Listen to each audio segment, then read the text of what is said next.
Okay, Chapter 12, which is vital signs and monitoring devices. Obviously, vital signs play a very important part of our patient assessment.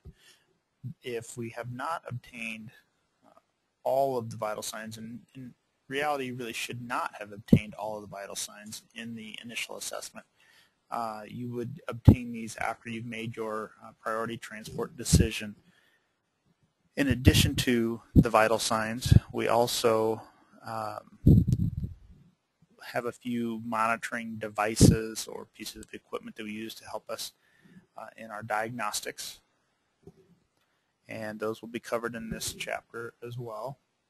We have a number of objectives, of course, listed on the front page of the chapter.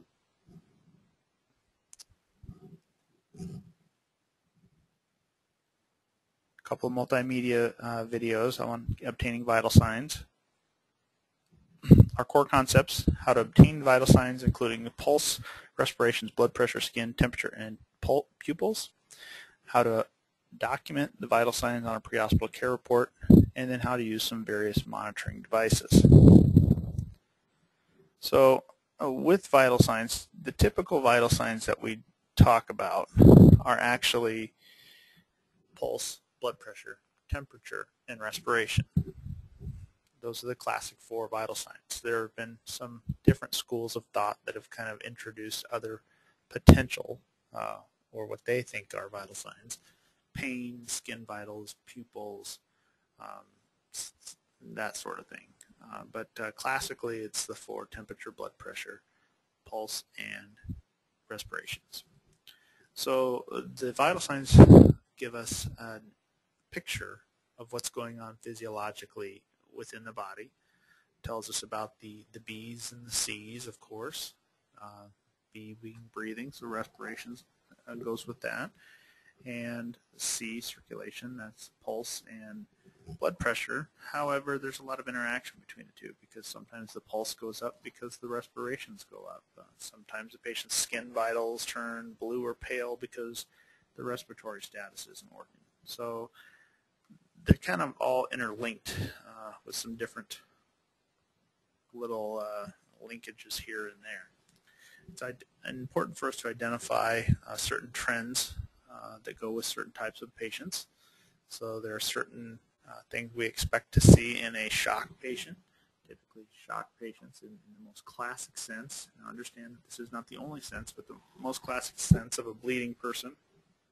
We typically would expect to see respirations go up, heart rate go up, skin become pale, cool, and clammy.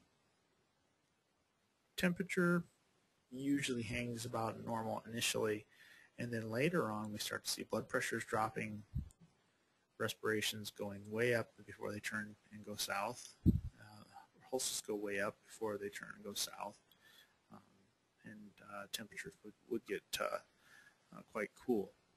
So we are going to gather these on virtually every patient we come into contact with. You should obtain them on every patient you come into contact with. Even if you're going to do a no transport, you need to have a patient, a set of vital signs to back up your assessment findings, so you are protected. And then the patient's severity and the treatment priorities, they can prevent acquisition. We don't always get a blood pressure real early in the process. We would like to, but we don't always do that because in some cases we're more worried about breathing for the patient or controlling their bleeding. Blood pressure takes tools and it takes hands, so it might take us a moment to get things stabilized and get things under control before we get to all of those vital signs. So what are the vital signs? And like I mentioned, it is classically, in a classic sense, pulse, respiration, temperature, blood pressure. And then depending on where you go, what school of thought you're in, you may also have skin vitals, pupils, pain, pulse oximetry sometimes gets thrown in there as well. So we generally gather two types of vital signs. A first set of vital signs is a baseline set. This is what we really compare things off of in the future. We're going to trend off of these, and then we can repeat the vital signs on a periodic basis. On unstable patients, it's generally every 5 minutes, and on stable patients, it's generally every 15, to watch to see how that patient's condition holds out. You need to have a good set at first. A lot of places now have automatic blood pressure cuffs. I will tell you, notoriously, automatic blood pressure cuffs are inaccurate. But on the other side of the coin, people who aren't very good at taking vital signs are pretty inaccurate as well. So we recommend that people, A, be very good at taking vital signs, take them often, and B, get a good, strong first set, including using your stethoscope to get a good, accurate blood pressure. Following that, you can use some other methods to kind of cheat a little bit, or to make your job a little easier. Some different types of blood pressures. There's ways to monitor heart rates and whatnot. You'll hear a term get thrown around from time to time that the patient's vitals are stable. Well, the only way you can truly say that the patient's vitals are stable is if you have more than one set. One set of vital signs gives you a snapshot of that moment you took them. 2 or 3 or 4 sets of vital signs gives you this consistency that you say, oh, okay, well, we really didn't change much at all from vital sign set 1, 2 to 3 to 4. So yeah, that patient is stable. So the pulse. The pulse is a palpable pressure of the heart beating, and it causes blood to move through the arteries in waves. We've discussed this already when we were in the anatomy and physiology section, but to recap on it a little bit, it can be felt by placing the fingertips over an artery where it lies close to the body's surface. Usually it crosses over a bone there. Gives us something to pinch it up against. We have to pinch it so we can kind of feel those pulsations run through. This picture is not a good representation of where the location of the radial pulse is. He needs to be more towards her hand and towards her thumb side, but on that surface. He's really kind of in the middle of no man's land there.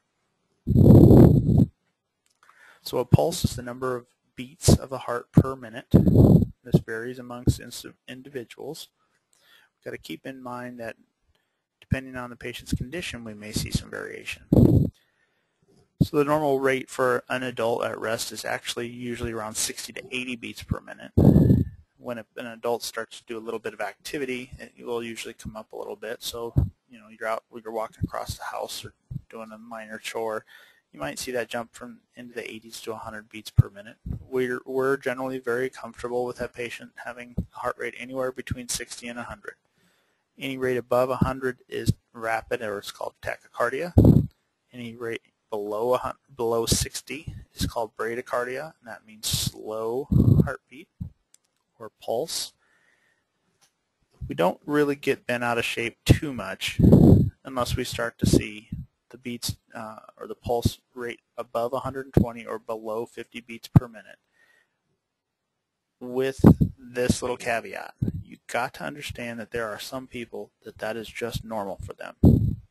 There will be people who always have a heart rate of 124 or 130. There will always be people who have a heart rate consistently in the 40s. Usually those are fine-tuned athletes that have very, very low heart rates. Their hearts are very strong. They beat very efficiently, so they don't have to beat as fast. Usually the elderly have higher heart rates. It's very common to see people who have chronic heart conditions. One of them called atrial fibrillation, where it's a very erratic and rapid heartbeat of 100 to 130 many times. So, and what normal situations might account for the heart rate outside the normal range? We kind of covered that already. So additional things that we look at with the pulse is that pulse's quality. And it's two separate things we also look at. So we look at rate, rhythm, and I call it quality instead of force. But either way, you're going to be fine. So rate, rhythm, and force. The rate is how fast. The rhythm is how, in rhythm, it is how predictable it is. So is it fall every third second, or every third beat, for lack of a better term here. So if it's 1, 2, beat, 1, 2, beat, 1, 2, beat, 1, 2, beat, that's regular. If we get 1 beat, 1, 2, 3, beat, 1, 2, beat, 1, 2, 3, 4, beat, that's irregular. It doesn't fall in a nice, normal, predictable pattern. Force, on the other hand, is how strong is it. And we typically will compare it either to weak, normal, or bounding. So it talks about that regularity again. Regular intervals between the beats, and it is a constant interval. And the interval is not constant, then that is what we refer to as irregular. Some people always have irregular heartbeats. Every one of us, probably in a day's time, at one point or another, has one irregular or two irregular heartbeats. It's normal. That just happens. There are those people that I mentioned, the term atrial fibrillation.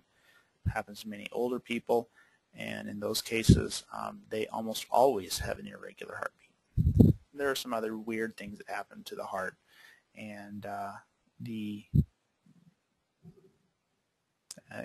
more you learn about medicine, the more you'll learn that is actually fairly normal and common.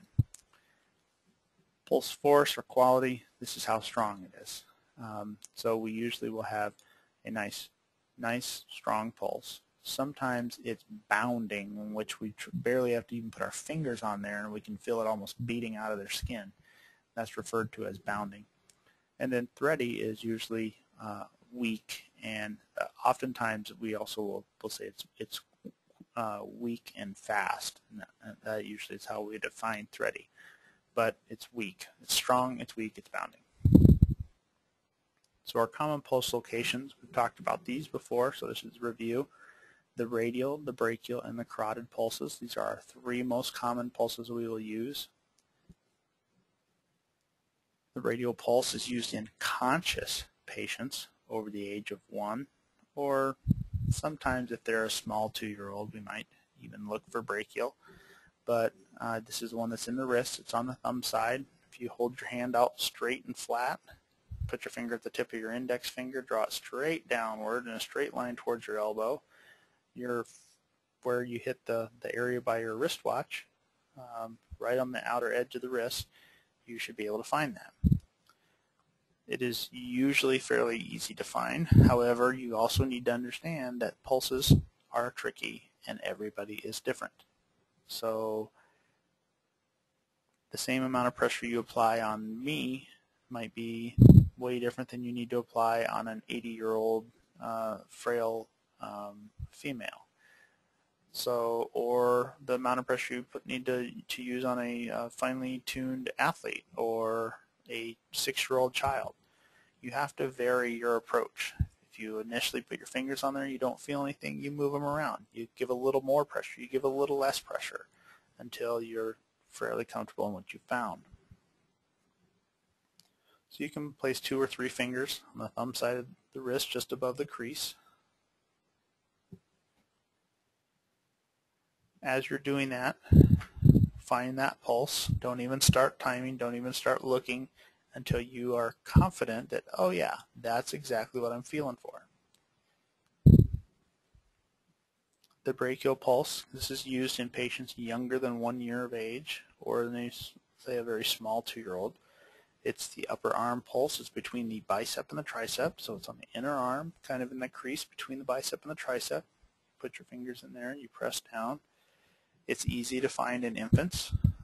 There's not a lot of muscle mass there. In the adults, even though they may not be bodybuilders, there's still much more muscle mass there, and therefore it's more difficult to locate. But it can be found. This is a good representation of where you would find that.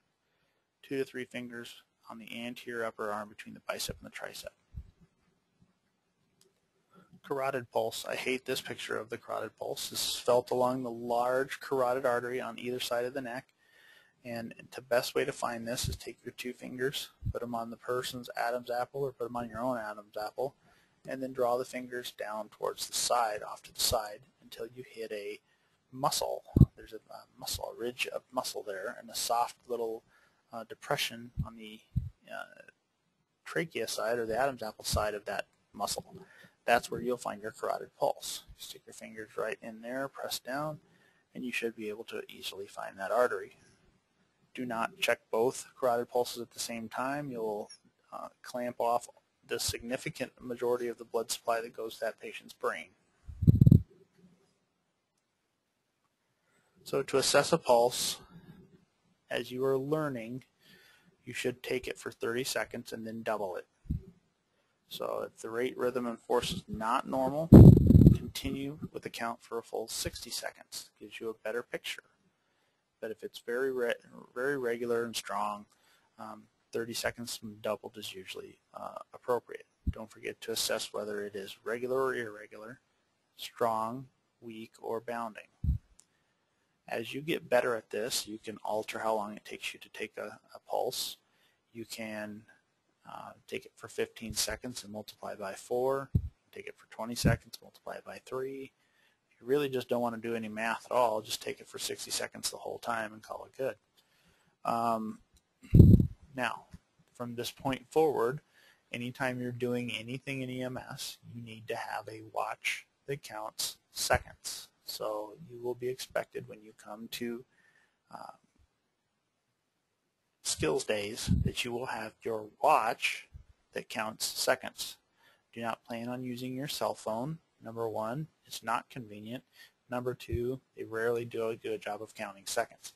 So you need to have some sort of a watch. It can be a pocket watch or whatever. Wristwatch is usually the easiest option, but some sort of a watch so you can take your vital signs. You need it for pulse. You need it for respirations. So respirations. With regards to vital signs, respiration is the act of breathing in and out.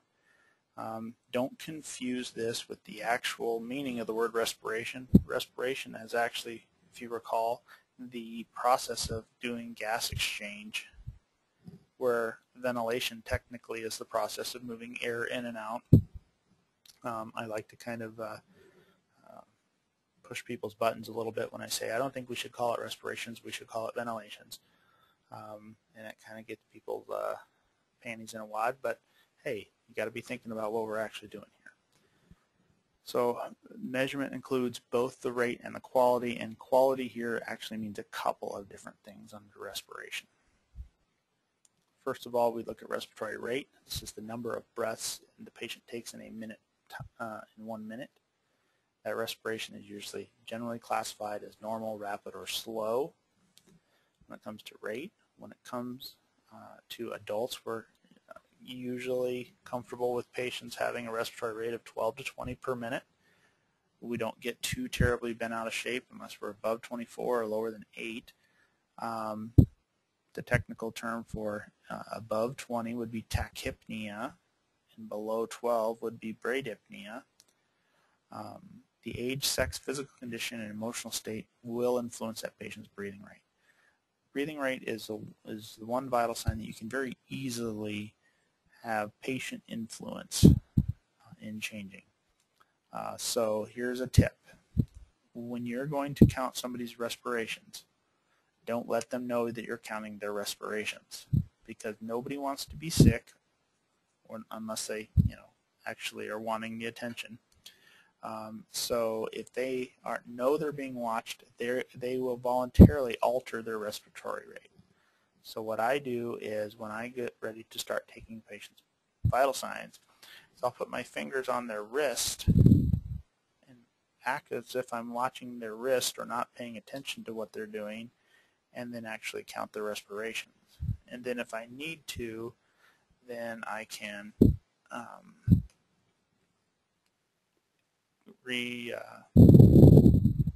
evaluate that patient's pulse and find it and then continue taking that. Or sometimes I'll find it very easily but to not count it and just watch the patient's respirations. There are other things you can do. If they have an oxygen mask on, you can watch and see how often they fog the mask. And every time they fog the mask from exhaling, like breathing on a pair of glasses or the mirror or whatever, you can use that to help you. Usually we're watching the patient's chest rise and fall, or we're listening to kind of hear them inhale and exhale. So the respiratory quality, we normally would talk about whether they have a normal or easy respirations, whether it is shallow or labored, and then whether it is noisy or not. We also will look to watch their regularity, and again, it's their rhythm again. They don't always mention that, but it is something that we pay attention to. There are certain types of medical conditions that will cause a patient to have irregular respiratory patterns.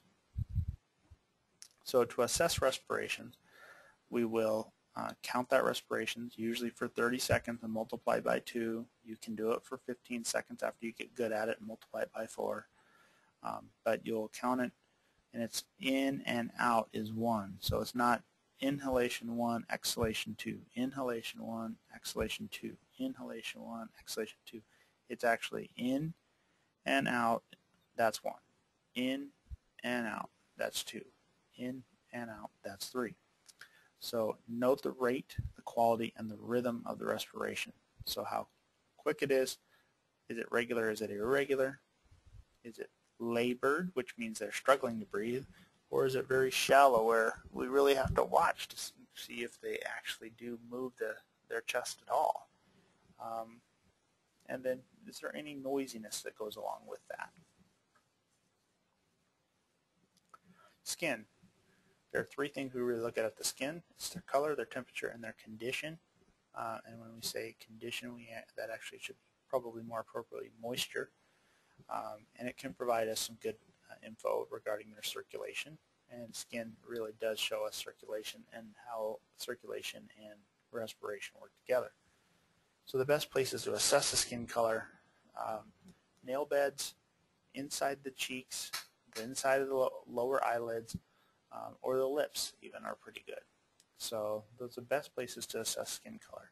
People who have darker skin tones, it is more difficult to know if they are cyanotic, which is a blue skin tone, which usually represents that they have hypoxia or low oxygenation in their blood.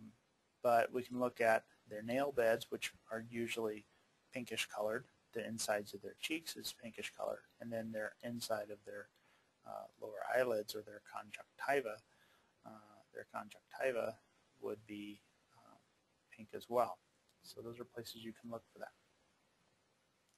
So some abnormal skin colors we run into: pale, cyanotic, flushed, jaundice. There's another one that you should probably throw in here, and it's mottled, M-O-T-T-L-E-D. Pale usually means that they are shunting some blood away from their skin, so they may have a little mismatch in their circulatory needs and what they actually are able to provide. People who are in early stages of shock will be pale.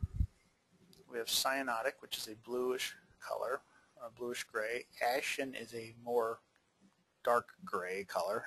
Ashen is usually not a good thing. Ashen generally represents this patient is going downhill very quickly. But cyanotic usually means that they are hypoxic. They have very low oxygen levels in their blood. Flushed is a red skin tone, meaning maybe that they are hot, they have a fever, they're mad, they're very excited. They have an excess of blood running and rushing through the system. And jaundice. Jaundice is a yellow skin tone. This happens in patients who have liver disease. Usually chronic and severe liver disease will become jaundice. And it's anywhere from just very mild, barely noticeable yellow pale color or pale yellow color to looks like somebody got colored with a yellow highlighter marker all over. It can be that severe. One thing to know about jaundice is if a person is truly jaundiced, you can look at the whites of their eyes or the sclera, and the whites of their eyes will turn yellow as well. There is an oddball medical condition that occurs often from people who are on weird diets, and it's usually people who are drinking a lot of vegetable juices and eating a lot of carrots and some squashes and so on and so forth, and it's called hyperkeratonemia, and it will give them a yellowish skin tone or yellowish skin color, but the sclera, the whites of their eyes, will remain white. And then mottled, like I mentioned, mottled is really the skin is really getting shut off here. Oftentimes patients in cardiac arrest will have mottling skin tone, and it's kind of a marbling effect. Or I like to think about like Colby Jack cheese. You got some yellow splotches and some white splotches. That's kind of the look for mottling. So to assess the skin temperature, we'll use the back of our hand, and we'll note if that patient's skin feels warm, hot, cool, or cold. This is a subjective, obviously subjective assessment. One thing we have to keep in mind is if it's 105 degrees outside and we walk into somebody's house and they have the air conditioning on, we're not going to be in an appropriate environment for us to truly assess it, because that patient's been maybe sitting in that air conditioning for days. Maybe we're out running the streets and hotter than hell, and so we're not going to get a good, true, accurate feel. Places to check, obviously feeling the top of the patient's forehead there, but even more accurate is a patient that isn't covered in tons and tons and tons of clothing and blankets, but if we would put the back of our hand on their abdomen, that's probably going to give us a little bit more true feel of how their condition is. People will get hot, obviously, in cases of heat emergencies, cold in cases of cold emergencies.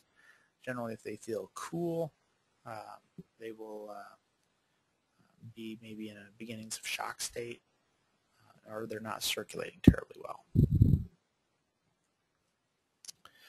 In pediatrics, we often will also do something, generally under the age of 6. You can use this really in anybody.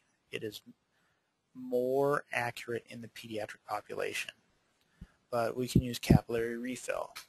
And capillary refill is when we take and we will pinch the nail bed, pinch that nail bed, either the fingernail or the toenail, and when you pinch it for a moment and let go, it blanches out the color underneath there. So it'll turn from the normal pinkish color to white, and you just watch how quickly that color returns back into that nail bed. Typically it should be 2 or fewer seconds, or if you take the time to pronounce slowly capillary refill, that's a roughly 2 seconds time. You got to understand that you got to say it, enunciate it well, and say it slowly, but capillary refill takes about 2 seconds to say, and in most cases their color should return. Anything longer than 2 seconds is suggestive that they have a reduction in their circulatory status, so they may be shocky. Pupils. The pupil is the black center part of the eye. This is the part that actually lets the light in. The iris is the colored part around the pupil. The iris actually changes size to make the pupil appear larger or smaller. In a dim environment, pupils dilate. So if you don't have lots of light on, or here's the classic one that happens every once in a while, you wake up and you were in a really good deep sleep, and now it's bright and you can't see a thing. And it takes a few seconds or a minute or so for your pupils to adjust, or your iris actually to adjust to control the amount of light that actually is getting into your eye. In a bright environment, the pupil will constrict or become very small. The normal size for most people's pupils is somewhere between about the size of a standard pencil lead to a standard pencil eraser, or about 2 to 5 millimeters in size. So that's about the norm, depending on the environment, of course. There are some instances in which Pupils will not adjust quite right, or pupils will be in a different state. People who are under the influence of opioids or narcotic class medications, and this is painkiller medications such as morphine, codeine, Toluen, Dilaudid, fentanyl. There's the street version, which is heroin, and these drugs will cause you to have pinpoint pupils, very, very small, 2 or less millimeters, and they don't tend to react. Sometimes we have patients with ginormous pupils. Their nerves are not controlling things well, and sometimes the pupils are not equal. Normally pupils are the same, and when one pupil does something, the other pupil does something. They work together, they work in tandem. So if we shine a light in one eye, it should change the pupil in both eyes. So the best way to do this is, you see he has a pen light there. You don't need an extremely bright light. Do not grab your 6D cell mag light that you could take down a charging rhino with by whacking it in the head, and shine this basically spotlight into their eye.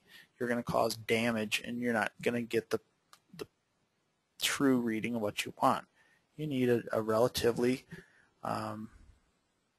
weak light source. These disposable pen lights like they show here work just perfect for this, or if you have a very small LED light that's dim, or you can kind of dim, those work. So we're going to look at what the pupils started out as, then we're going to take the light, we're going to shine it, we'll say we shine it in the left eye, we watch what the left eye does. We move it over, we shine it in the right eye, we watch what the right eye does.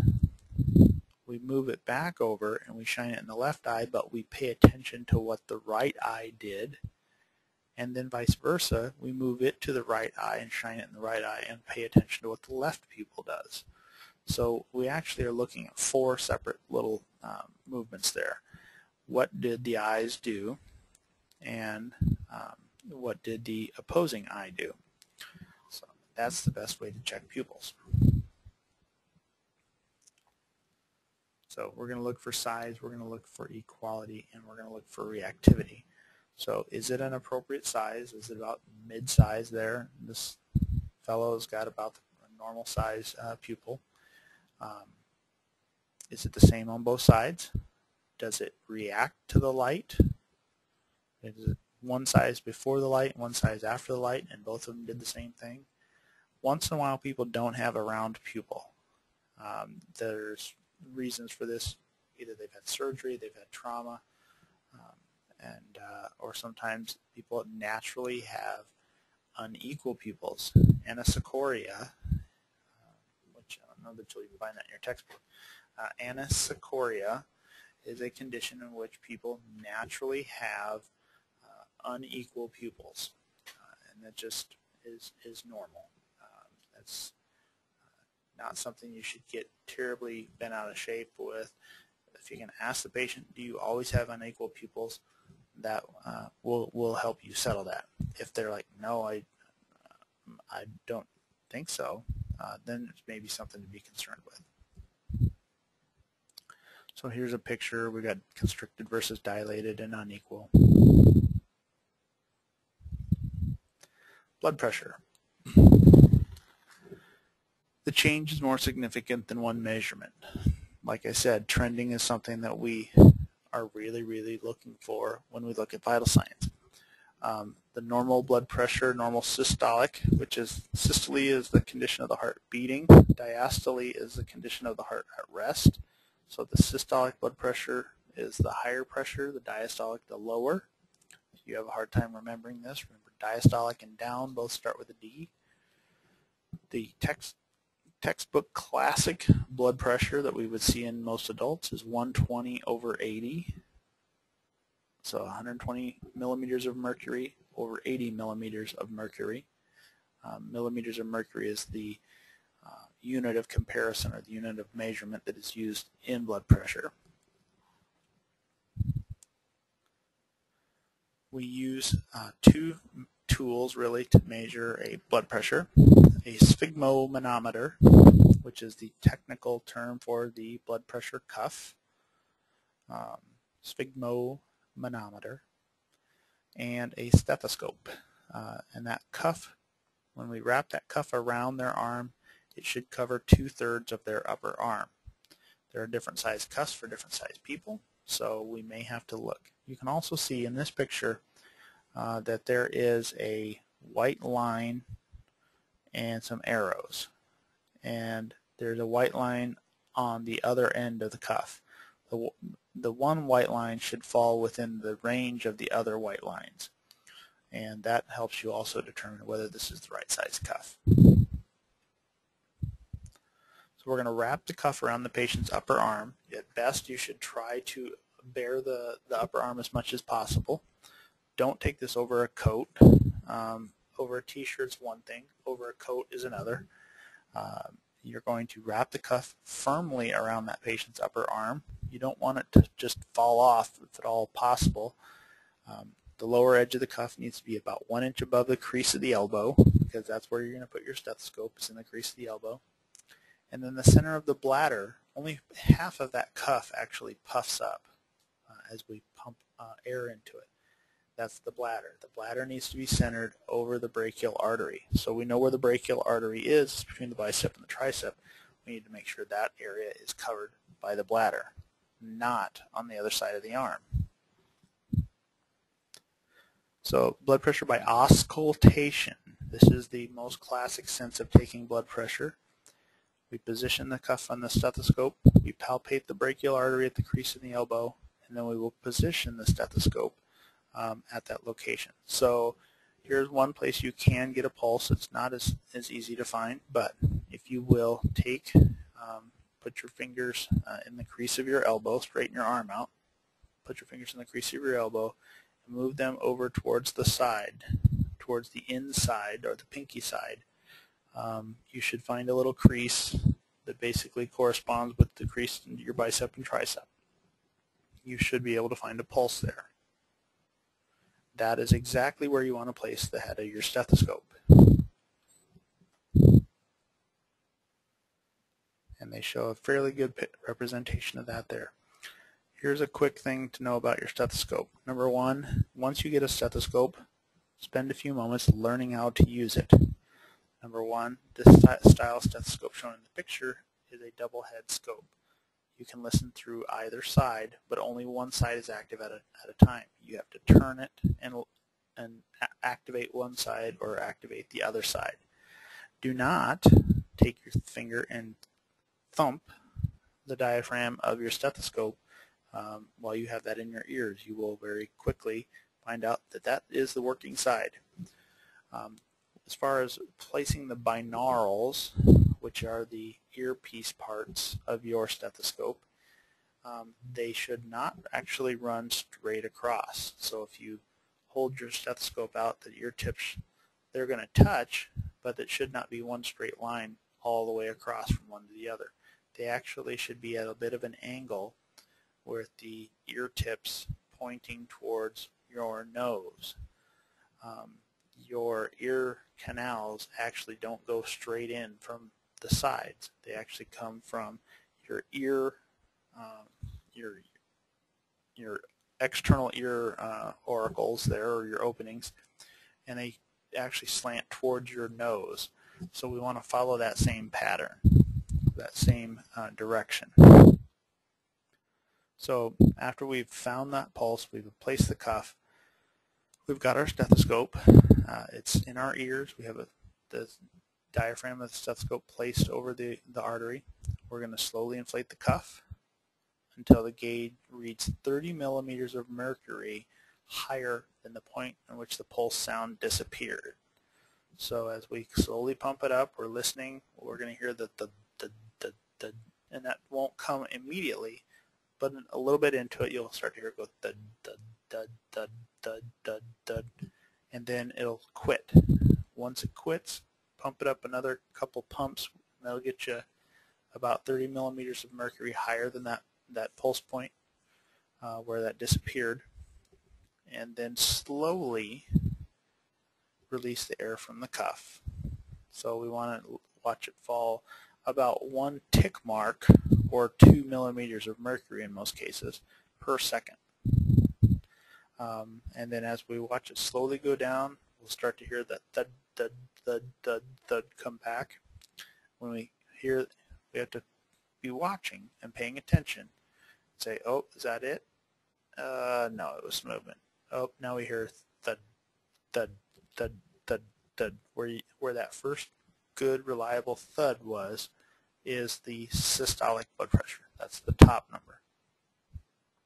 We'll hear it go thud, thud, thud, thud, thud. Then it'll slowly start to fade out, and then it will disappear. When it disappears, then we have the diastolic blood pressure. So that blood pressure, the gauge continues to fall, the sound turns dull, it becomes pretty muffled and basically disappears. Then that is where we note that diastolic. So if we've pumped it, and then the sound went away at 120, pump it up to 150, and in most cases 150 is plenty. And then we slowly let the air out, and then right there around the 120 mark again, we start to hear a consistent thud, thud, thud, thud, thud, thud, and then it starts to fade, and basically it's gone at 80. Then we have a blood pressure of 120 over 80. That is the way you should always get the first set of vital signs. First blood pressure. Subsequent blood pressures can be taken by palpation. And this is the way we generally do it going down the road, because it's hard to hear when you're bumping down the road. So this is cheating. We are the only healthcare career or profession that takes blood pressure by palpation. Most people will have no idea what you're talking about if you tell them it's blood pressure by palpation, unless they are an experienced ER nurse. And then the only way they'll have known that is because the paramedics do that, or the EMTs do that. So it's the same way to position and prepare the cuff. We put our fingers on the radial pulse. We slowly inflate the cuff, again waiting for that pulse to disappear. We'll pump it up another 20 to 30 millimeters of mercury beyond where it goes away, and then we will slowly let the air back out. Keep running our fingers on the pulse. Once the pulse comes back and we feel the pulse return, that is our top number, or our systolic blood pressure. It is relatively accurate, although it may vary anywhere from 10 millimeters of mercury higher or lower than their actual auscultated blood pressure. In my experience, it's usually pretty stinking close. You will not get a diastolic blood pressure by taking it by palpation. So once you've gotten your top number, you can let the rest of the air out. You're done. So you will record these by either, if you take it by auscultation, the top number / bottom number, or if you take it by palpation, you'll put the top number, the systolic blood pressure, / P or PAL. Either way will help you note the blood pressure that you have. So notes on pediatric blood pressure. These are usually difficult to obtain on infants and children younger than the age of 3. We usually don't have the perfectly sized blood pressure cuffs for those little critters. If you have a pediatric sized blood pressure cuff, take it. It's not against the law to take the blood pressure on the youngins. It's usually we just don't have the right stuff to do it. I would draw your attention to page 301 in your textbook. And on 301, it has a list of blood pressure ranges. A normal adult blood pressure, they throw this one at you, that it's generally 120 over 80 or slightly less. Here's the reality to this. A better estimation of what an adult's blood pressure should be is for gentlemen, you take their age, you add it to 100 until that gentleman reaches the age of 50.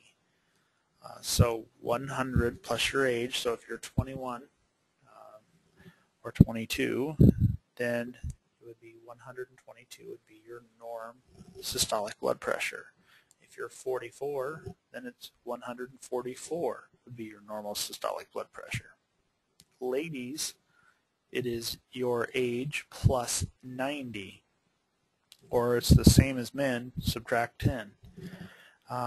So for a 40-year-old lady, it would be 40 plus 90 is 130, would be a normal systolic blood pressure. Diastolic blood pressures are normal provided they stay below 90. People between 80 and 90, they start to get a little concerned that they're pre-hypertensive, and in hypertension, diastolic blood pressures in the long term is the problem. Systolic blood pressures in the short term is the problem. Then they'll show you infants and children generally will want to see a blood pressure of 80 plus 2 times their age in years will be the norm for kids. So we'll say a 6-year-old, 6 times 2 is 12 plus 80, so 92. And their diastolic is approximately 2/3 of that of their systolic. And then they just have you a couple of age groups there to look at. Where do we see high blood pressures? Certain medical conditions such as high blood pressure, or the medical term for that is hypertension, is the medical term for high blood pressure. Fright, emotional distress, excitement, exertion, those can lead to high blood pressure. Low blood pressure, athletes that are highly tuned and trained, they will run lower blood pressures, but they will be fine with that. Blood losses, signs of shock, dehydration, those sorts of things are typical for lower blood pressures. Temperature. The temperature is a narrow range of temperature that allows chemical reactions and other activities in the body to take place. And that core temperature reflects a level of heat inside the trunk. So what is your temperature actually? Your temperature is the calculation of how much heat are you producing and how much heat are you losing. So if there's a lot of chemical processes going on in your body and it's very warm out, it's harder for you to lose that heat because there's so much going on. And then the ambient air is closer to your body temperature. But if it's cold out and you don't have a lot of activity going on, you're not creating extra heat and you're losing heat very quickly. So that's when you can become hypothermic. Normal temperature basically depends on the time of day, activity level, the age, where it was measured. There's a lot of different factors. The textbook classic for most adults is 98.6 degrees Fahrenheit. And in most cases in America, we're still using Fahrenheit. On occasion, we have gotten some EMS providers to take the jump into Celsius mode, which 37 degrees Celsius is the norm for adults.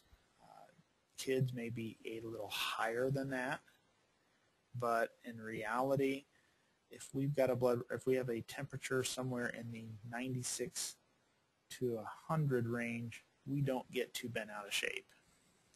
If we're outside that 96 to 100 range, then we're going to be a little bit more concerned.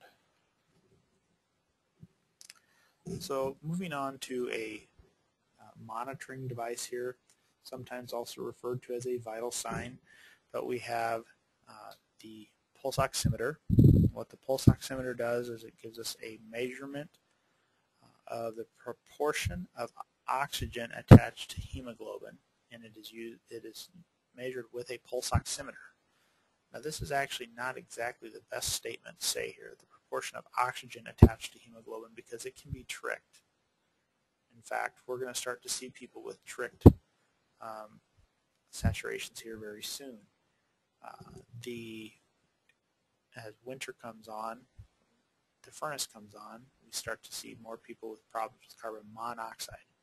Carbon monoxide will attach to the blood or the hemoglobin 200 times faster than oxygen. What this pulse oximeter does is it measures how many hemoglobins have gas attached.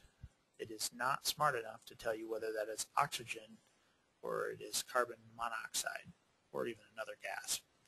So the oxygen saturation can be tricked in some cases. It's relatively accurate. One thing you need to know, here's our, well, a couple things you need to know. Here's our norms. Normally we will see people with saturation better than 95%. Very few people actually are 100% 100% of the time. So to be 97, 98, 99, not a big deal. We don't start to get too bent out of shape unless that saturation gets below 94%. And then with 94%, we're definitely thinking of putting an oxygen on people, whether that's in a little bit via nasal cannula, like we chatted before, or a higher saturation or higher concentration via a non-rebreather mask or another type. This goes on to talk about where is mild, moderate, and severe hypoxias. Anything less than 85%, your pulse oximeter is going to be incredibly inaccurate. One thing you need to keep in mind is how does your monitor show you that that is a good, accurate representation? You can look at this picture on 307 in your text. They have a pulse oximeter with a sensor applied. It's figure 1216. There, below the numbers, you'll see there's a green light, and that green light will help us look to see how good of a pulse is being measured via the probe. And the quality of that pulse changes the accuracy of our reading. So that green light that they're showing down there, green is good, green is the best. Yellow is maybe not the best quality, and then red is don't even count on using this because it's not a good pulse. Not all pulse oximeters use that same red, yellow, green system. Some of them have little waveforms and whatnot, but know that piece of equipment. Now, you see the numbers on that pulse oximeter as well. The top one is the percentage of SpO2, which is the percentage of oxygen that is guesstimated, really, to be on the hemoglobin. Sometimes it's also used SaO2. It's appropriate SpO2. But and then the heart with the little waves on the side of it, that's helping you show what the pulse rate is. So if you've taken your patient's pulse and you place them on the pulse oximeter and you get an 82 and the monitor shows an 82 with green light flashing underneath it, that's usually a pretty good sign that you can kind of watch that for changes, and if you see that change, you know that you definitely have to take a set of vitals then. But again, rely on your 5 and 15-minute rules, 5 for unstable patients and 15 for stable. A couple other things to know about. Shock and hypothermia will alter the accuracy of your reading. Excessive movement, nail polish, particularly red colors of nail polish, or red containing, or purple, anemia. These can alter oxygen saturation. The pulse oximeter is not a 100% accurate tool, but it is a tool that we can use to help us assess our patient. We should never fully trust our pulse oximeter. We should trust what we find from our patient assessment. Blood glucose. Doing blood glucose. We'll talk a little bit more about blood glucose when we come to the diabetic chapter. But a blood glucose monitor measures the amount of sugar that is in a patient's blood, and we can use this to help us identify specific diabetic emergencies. Depending on your local protocol, will help determine whether or not you can actually do this or not. Here's a fairly typical setup for a blood glucose monitor. You have the bottle up at the top of the picture there that has the reagent strips in there. Those strips get put into the slot on the bottom of the monitor, which is below there. So if you look below the 2 arrow buttons, there's a little slot down in the bottom of that. You would put one of those strips into there. There's a right and wrong way, obviously, to put those in there. Usually it'll turn the machine on for you. You've got an alcohol wipe there. You have some lancets. So we're going to use that alcohol wipe to cleanse their finger, get any dirt off of there. And when we puncture a finger, we puncture on the side of the pad of the finger. So not in the fingernail bed, but over towards the side, off to the side. You don't want to punch right through the callus. The callus is thick and it's hard to get good blood through there. So if you punch off to the side of the callus, you'll get a fairly decent drop of blood in many cases. The procedure, you can actually see this on scan 1211 12.1 on page 311 in your textbook. They kind of discuss how to do this here. You cleanse the finger, you poke the finger. Most places recommend that you wipe away the first drop of blood that you get because it can be contaminated from stuff that was on the skin or got punched in there by the lancet, which is the little needle. Those needles or those lancets, this type automatically retract the needle, so it makes it a little safer for you. The monitor has to be calibrated according to your manufacturer's recommendations. Hopefully you don't have to do that when you're on an emergency. You should do that on a regular basis between calls. Depending on who made your monitor, they'll tell you which way to do that. The typical blood glucose reading we'll get on most people is between, and this depends a lot on the patient, but somewhere between 70 and 110, 70 and 120 is what we consider a fairly normal blood glucose reading. There are people who don't deal well being lower than 70, sometimes even being lower than 80 milligrams per deciliter. Is how that's marked. It's mg/little d big L deciliter, milligrams per deciliter. We don't want to see sugars stay for a long time above 120, 30, 40, somewhere in that range. People who can't adjust their own sugars with their own insulin are diabetics. So there's our normal levels. Sometimes people will be able to function lower than 60 or 70. Sometimes they're just dang near out cold. The lowest I've ever saw was a 7, blood sugar of 7. That person was unresponsive and nearly dead.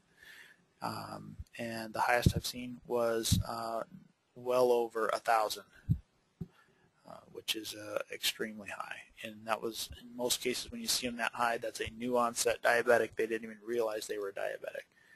Most glucose monitors or glucometers, if they're below 10, it'll read low. If it's above 600, it will read high. So it's all going to depend on your machine, though. So you'll need to know your equipment. A few extra things to throw in here. Pediatric vital signs. Age is the most important factor in determining normal range. Infants and children typically have faster pulses and respiratory rates and lower blood pressures. So as we age, pulses and respirations go down, blood pressures go up until they level off. They should level off in somewhere in adulthood, early adulthood usually, and then we may start to see things change again as we get into later adulthood. Blood pressures tend to creep up even more than they should. Heart rates will creep up. Respiratory rates will creep up. So there's a video for you to watch on vital signs and on taking a blood pressure. This is a chapter that you really need to spend a little bit of time looking at the procedures that they discuss. So you can gain a great deal of knowledge about your patient by getting a good set of vital signs. You need to be familiar with your equipment and typical norms. Trends are huge. You have to have trends in order to monitor how well your patient's doing. And in most cases, we will repeat vital signs every 15 minutes on a stable patient or every 5 minutes on an unstable patient. Consider if there's time to obtain vital signs, or you must wait to obtain them till en route to the hospital. If you need to be doing CPR on somebody, you don't need to be doing a blood pressure. People who are in cardiac arrest have no blood pressure, at least not one that we can easily obtain. If we're pushing on their chest, doing CPR, they may have a very light blood pressure. And then people who are in cardiac arrest have a 0 pulse, a 0 respirations, typically a 0 blood pressure, and their saturation is probably close to 0 because their circulation is so bad it's not going to pick it up anyway. To consider when to apply pulse oximeter, should you apply it to a patient with difficulty breathing or without difficulty breathing? You should apply it on everybody. However, if the patient's having difficulty in breathing and that pulse oximeter says 99%, don't let that be your only reason to say, oh, well, we're not going to put oxygen on them. They have a pulse ox of 99%. It can help you start your treatment, but if you're not getting the results you need, stop paying attention to it and give them the oxygen you think they need. Consider whether abnormal vital signs are really, truly an issue or if they may be a normal condition for that patient. So some things for you to consider. Name the vital signs. Explain why vital signs should be taken more than once. And how much time should the EMT spend looking for a pulse when the radial pulse is absent or extremely weak. You should take about 10 seconds to find a pulse. If you can't find it easily in the wrist, go to the neck. How should you react when a blood pressure gives you a reading that is extremely different from a previous reading? Maybe you want to repeat it. You've got to look at the patient. How can you get an accurate pulse oximeter reading on a patient with thick artificial nails? You may need to move it. There are different types of probes. You can put it on the nose, put it on the earlobes.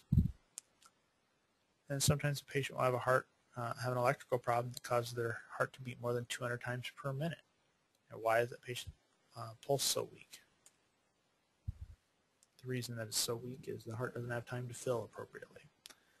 And that will wrap up this chapter.